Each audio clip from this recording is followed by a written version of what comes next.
First off, Beau, where's that sweet hat from yesterday that you had with the earmuffs? You like that? Yeah. I know. I need to get a visor with those earmuffs. That'd be pretty sweet.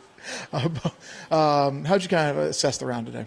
Yeah, it was really solid. I think, honestly, when the conditions are as challenging as they are, in a way it helps you to not get ahead of yourself because every shot is challenging, even one that should be pretty straightforward. So I think I did a good job of just taking it one shot at a time, didn't ever look beyond where I was. And, I executed well. I wouldn't say anything great. I putted well, but just kind of kept it in front of me and tried to hit greens and get some decent looks and take advantage of the downwind holes. What was the most difficult part for you of the conditions?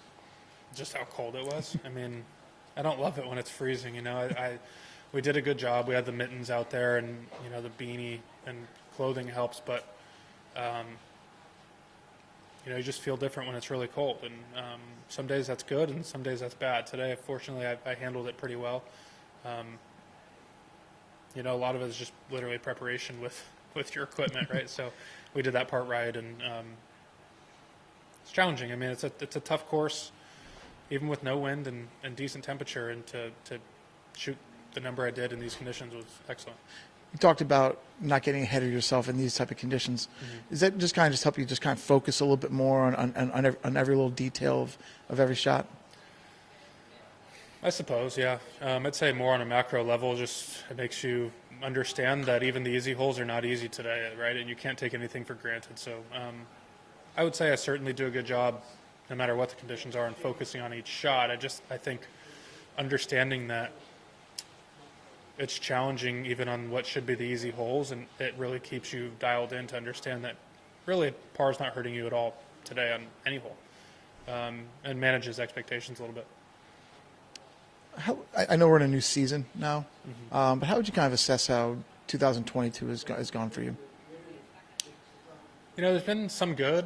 I'd say the main thing I'm excited about is I feel like I have learned a lot about my game, about the things that I need to improve on, and then most importantly, how I'm going to do that.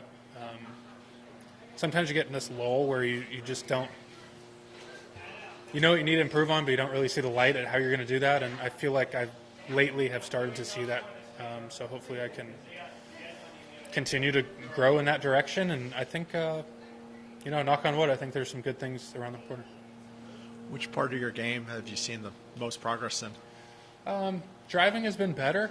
I think, basically my ball striking, I don't really have trouble putting that often. Usually putt pretty well.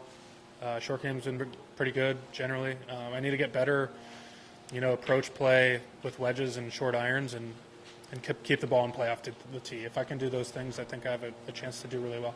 How much have you played with Cole Hammer, and what sort of advice have you given him as a Texas guy? I played with him a lot. Living in Austin, he's been there, the last 4 years.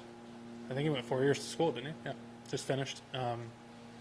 He's a great kid. I mean, anyone who's met him really like him, and he's obviously an excellent player, very accomplished at every level. I'd say per his expectations, he's probably struggled a little bit since he's been a pro, but I'll tell you what, I don't care what level you're playing at. It's ups and downs. I've had it in my career. Every player out here has had it. I think there's a learning curve, and once he gets comfortable at this level, just like I did, I think you start to see, hey, I can compete with these guys, and he certainly has the ability and the competitive nature to do that. And it's just a matter of him getting experience, getting comfortable, getting confident, and then, frankly, just playing well and popping off at the right time. Cool. All right, thanks, fellas. Yeah.